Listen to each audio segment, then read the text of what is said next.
Lots of messages of peace before, of course, turning the collective gaze on Iran. Many people who've watched the address are, of course, drawing parallels to Barack Obama's speech in Cairo early in his presidency. The journalist David Rennie here says Obama's speech was to Muslim people, Trump's speech was to Muslim leaders about governance.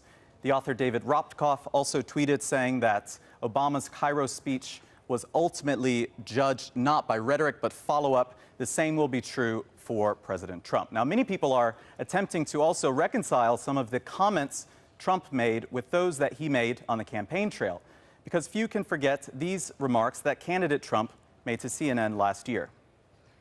I think Islam hates us. There's something there that there's a tremendous hatred there. There's a tremendous hatred. We have to get to the bottom of it. There is an unbelievable hatred of us.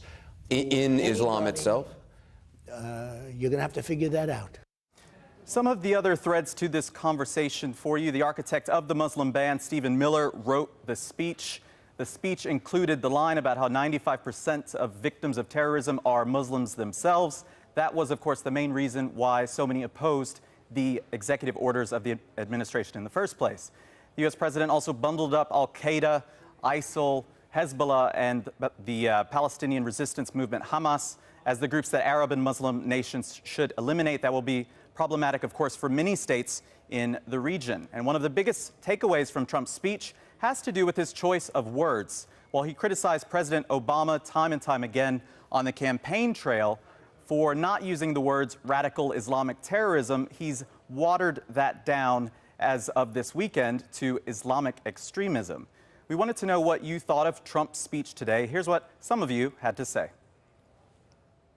Donald Trump's visit to Saudi Arabia underpins his unwavering commitment to the destruction of ISIS. A $350 billion arms agreement between the United States and Saudi Arabia also sends a very strong message to Iran that the Saudi kingdom, in addition to their Gulf state partners, are no longer going to stand by as Iran incubates and funds terrorism throughout the region.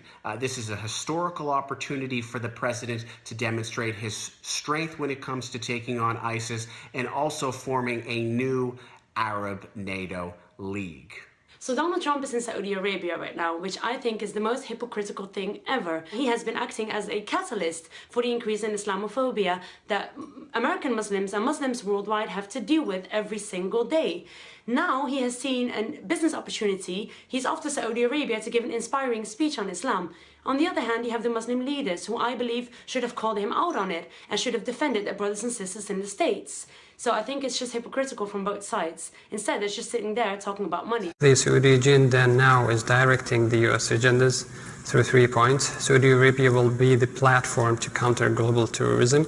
Saudi Arabia will address efforts to eradicate the Iranian-backed extremist groups and to rebuild the peace process and stability in the Middle East. Critics say Trump's speech in Riyadh doesn't mean much. David Korn here says he refuses to get too excited about any Trump speech. Words, especially his words, have little meaning to him. Now, we are always looking for more comments from you, our viewers. Feel free to send us your reactions in video message format. Just use WhatsApp, and the number is +974 501 11149.